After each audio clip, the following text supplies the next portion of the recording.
Anumang numero meron ngayon, sino man, sa totoo lang, nagbabago yan, lalo na kung ganito pa katagal, mahigit 1 buwan pa. But you want to still be the Senate President for the 20th? I will not shirk from that responsibility, let's put it that way. Hindi ko tatalikuran yung responsibilidad at pagkakataon na yon. Pero magiging open ka, sir, sa ano yun? Term sharing. Hindi ko alam kung saan galing yon, kaya hindi ko kukomentaryuhan yan. Sir, pero Hindi pass. galing sa akin yan. Pwede maging option yun, sir. Hindi na pag-uusapan. Saan ba galing yan? Ay, hindi. May mga previous kasi, di ba, na nangyari, sir. Bigla naalala niyo yung mga president dyan sa impeachment? Hindi. Ganon. Ay, sir, other issue. Okay, other topics. Sir, So, yun, Sir, Yes. other topic din ako. Other topic ka na? Apo. Okay. Ay, Kuya Raymond. yung usap-usapan kasi yung supposedly nag-release ng 150 billion daw na pork barrel para sa mga senators. May listahan sila doon na number 1 is Bulacan, 12B, 9B ang Sorsogon, and kaya dalawa yung pangalan nyo na nababanggit na gaano ba ito katotoo? Saan nanggagaling kung itong mga ganitong klase? Sa pagkakaalam ko, FLR ang malaking bahagi ng budget at hindi pa nare-release. Hindi ko pa nalalaman kung anong porsyento, anong lugar yung na-release at hindi. Pero sa pagkakaalam ko, dahil sa pag-review ng Pangulo, kung maalala mo, NFLR karamihan ng mga releases. Ng buong gobyerno, ng buong gobyerno. Hindi ko alam kung dahil sa eleksyon, hindi ko na rin natutukan.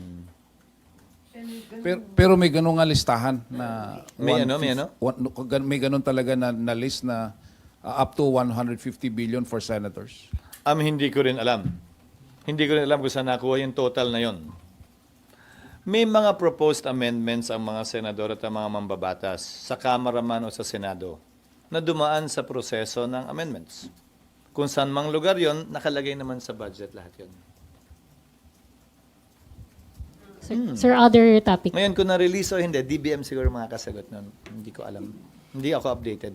Kasi hindi automatically released eh. Hindi ka mukha nung dati. Ngayon, kailangan ng SARO. Sir, other topic. Yes. Meron ding mga panawagan to suspend yung mga oil taxes. Tapos pero sabi ng DOE, only Congress can do that. Wala po bang? Pabor ako dyan noong paman. In fact, yung original version ng train law na i-final, ang pinanukala ko ay bigyan ng standby authority and Department of Finance na babaan yung value-added tax na pinapataw sa petroleum products. Bakit? 12% ang VAT. Pag tumaas yung presyo ng langis, halimbawa, mula $40 patungong $100, edi magkakaroon ng malaking kita dahil percentage tax yung VAT ang gobyerno. Hindi ba mali yun? Babalikatin, papasanin ng sambayanan yung malaking kita ng gobyerno, samantalang wala naman yun sa pinroject nilang kita para sa taong yun. Kung hindi ako nagkakamali, ang projected na presyo ng crude oil ay nasa $40 to $60 for 2025. Pag pumalo yan ng 80 100 dahil sa kaguluhan sa Middle East, edi may malaking porsyentong makukuha ang gobyerno, hindi naman niya tatama yon. So, babalik, mumungkahin namin muli yung standby authority na yan sa pagpapasok ng Kongreso. Yung adjustment ng excise tax, which is a fixed amount, binigyan namin sila ng standby authority pero for 2 years lang. Tapos na yon. Nag-lapse na yun ng 2020. So, kailangan ng panukalang batas nga para magawa yun. Hindi, yung train law. Yung train law. pero sir, may panawagan din na i-abolish na yung oil deregulation law. Considering yung situation ngayon na tumataas ang presyo na langis dahil sa Israel conflict.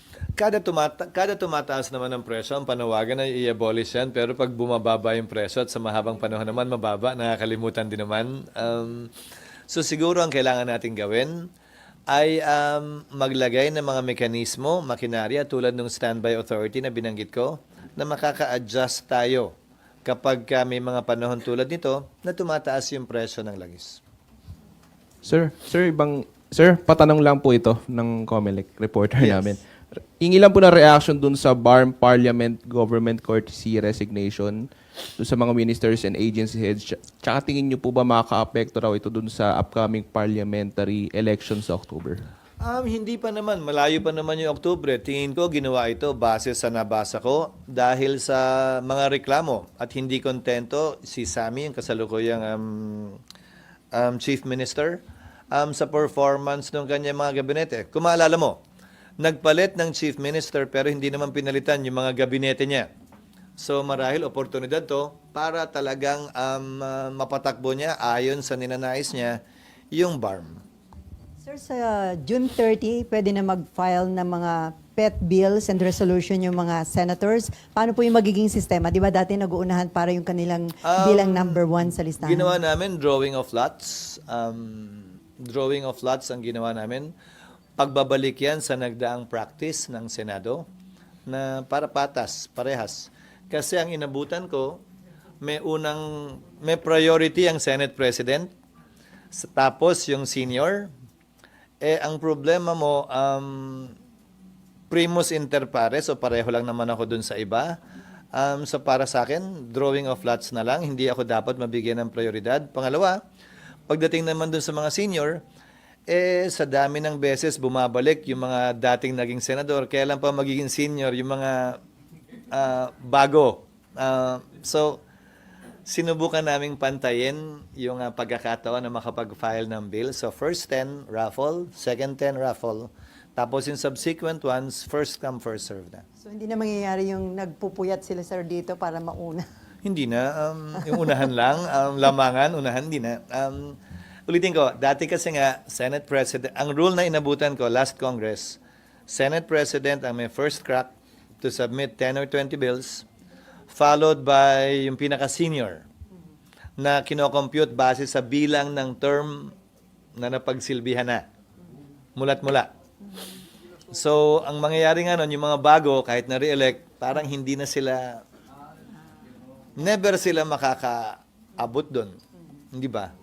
On your part, sir, ano yung mga bill na una nyo ipa-file? Fina-finalize pa lamang namin, pero dahil dito sa nangyayaring kaguluhan sa Middle East, isa na sa ipa-file namin tiyak yung standby authority na nais naming ibigay sa DOF o sa presidente man na babaan yung value-added tax o i-fix yung excise tax.